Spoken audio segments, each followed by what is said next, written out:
The hour, Israel has begun what its defense minister calls a full siege of the Gaza Strip in reaction to this weekend's attack by Hamas. At least 1,200 people have been killed in the violence. And joining us right now is someone who has covered the Middle East for a very long time, New York Times foreign affairs columnist Tom Friedman. Tom, obviously, this is a huge shock. What are the broader implications to what this means? What have you heard? Well, in terms of your viewers, Becky, there's a real potential here for a much wider conflict. As horrific is this Hamas attack on Israel and now going to be, I'm sure, a major Israeli operation in Gaza. I think the long-term danger is that it is discovered, of which there are a lot of indications, that this was, in a sense, a combined operation by Iran and Hamas in order to stop in its tracks the budding normalization between Saudi Arabia and Israel and the strengthening of the Palestinian Authority, the competitive Palestinian power center to Hamas that rules the West Bank. And so as that becomes more apparent, that is going to be a huge source of tension where that goes between Israel and Iran. And the great fear is that Iran's proxy in Lebanon, Hezbollah, will open a second front in northern Israel by rocketing northern Israel. And if that happens, it's Katie bar the door. I mean, that's why the U.S. is sending warships to the Mediterranean to be there to try and keep something like that from happening. But if it is confirmed that Iran was the one that backed this, that planned this, that put this together, which it certainly appears to be the case, how does Israel not retaliate? And if they do retaliate, what's the fallout? Well, Israel and Iran have been fighting, Becky, a proxy war in Syria and Lebanon now for the last 15 years at least. Israel in the previous government pioneered a new approach to Iran, and that was to tell the Iranians that don't think just because you're not on our border that we aren't going to find you and track you down. And Israel actually began a process of targeted assassinations of senior Iranian intelligence and defense people every time there was an attack by Iran's proxies on Israel. So I think you could easily see that. You could see other things. I don't know. This is kind of uncharted territory. But from an Israeli point of view, they've got to do one thing at a time right now, and that is, take on Hamas in Gaza, figure out what to do there. If the goal of this was to try and shut down a further relationship between Saudi Arabia and Israel, what's the Saudis' response to this? It's a really good question. Their initial response was to issue a statement very sympathetic to the Palestinians and in a way hostile to Israel. I wouldn't take that as their long-term view. They're not going to jump into this war on the side of Israel, but they're certainly not going to jump in on the side of Hamas either. I think the Saudis have to figure it out. What I've been saying to Israeli contacts is that when an event like this happens, Becky, the first question I think you have to ask yourself as a country is, what does my enemy want? And now let's do just the opposite. So I know what Iran and Hamas want. They want Israel to invade Gaza and get completely bogged down in house-to-house fighting there, which will have its own horrific cost to civilians there, and kind of equal the moral balance somehow, for Hamas. That's what they want. And that will radicalize the whole Arab Muslim world. I think the real challenge for Israel is how does it deter Hamas? How does it respond to this attack without falling into the quagmire of Gaza?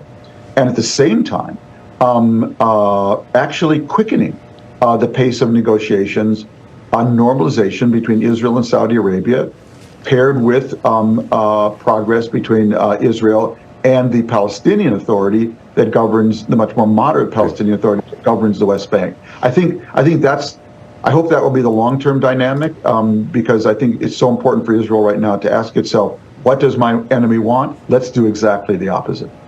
Tom, can you speak to the relation between the United States and Israel in the following context? We've had a raging debate in Washington and throughout the country about whether to support Ukraine, how much money to send to Ukraine. I imagine there's going to be asks for money for Israel. We're at a time where we don't have a Speaker of the House, and there's questions about whether the government here is going to be shut down. How do you think all of that plays? Well, Andrew, it's a really serious problem, as I flagged in my column, over the weekend, which is that Jake Sullivan, the National Security Advisor, spends a good part of every day scrounging up weaponry to support Ukraine. I mean, we're talking about things as simple as 155 shells, for its artillery, and Patriot missiles, anti-aircraft missiles, which the Ukrainians need desperately.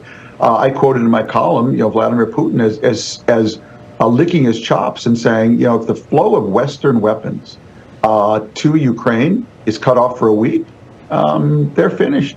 He's just gonna have free reign of the skies.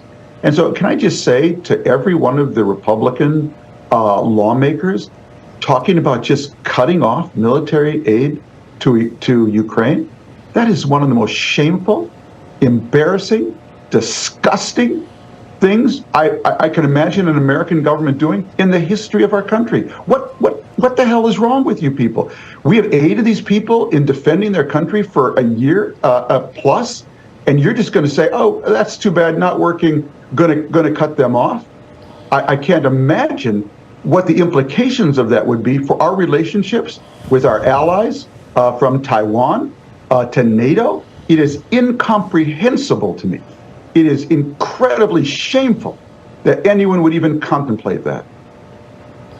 And so how do you relate that back to Israel? Because one of the other things that I imagine that's going to be the next piece of this. Well, Israel actually hosts the biggest stockpile of U.S. weapons pre-positioned abroad of any country, I believe, in the world.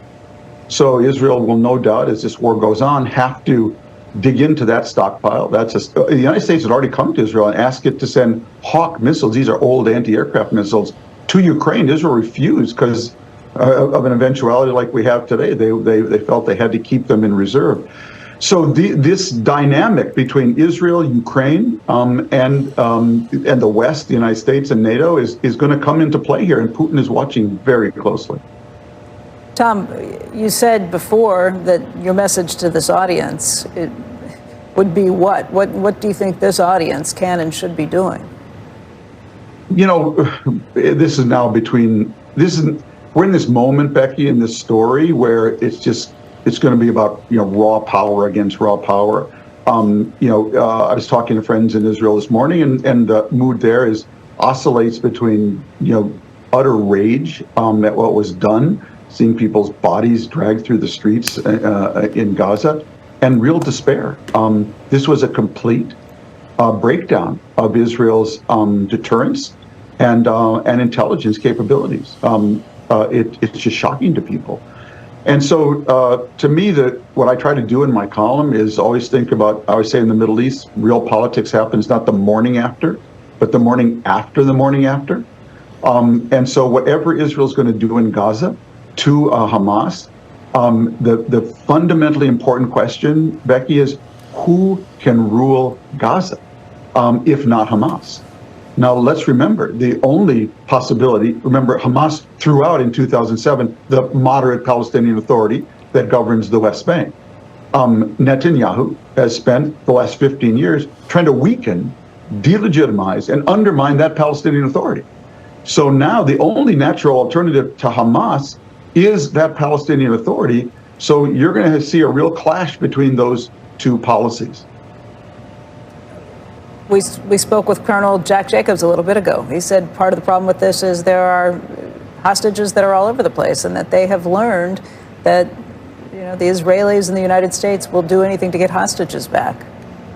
Yeah, I mean, where does that leave you? It's a hellish strategic dilemma. Israel needs to restore its deterrence vis-a-vis Hamas at a time when Hamas now holds an unprecedented number of Israeli and even evidently some American and European and Canadian hostages that it was able to abduct as part of this process. I don't know the answer. I think it's just part of the hellish decision that Israel's going to have to make of how do we restore a deterrence, do it effectively, possibly even supplant Hamas when they have 120. Most of these are civilians. Some are evidently elderly and young children. They're holding them, and it's a hell of a situation. I don't have some simple answer. It's going to be very, very difficult. Tom, we appreciate your time today. Anytime.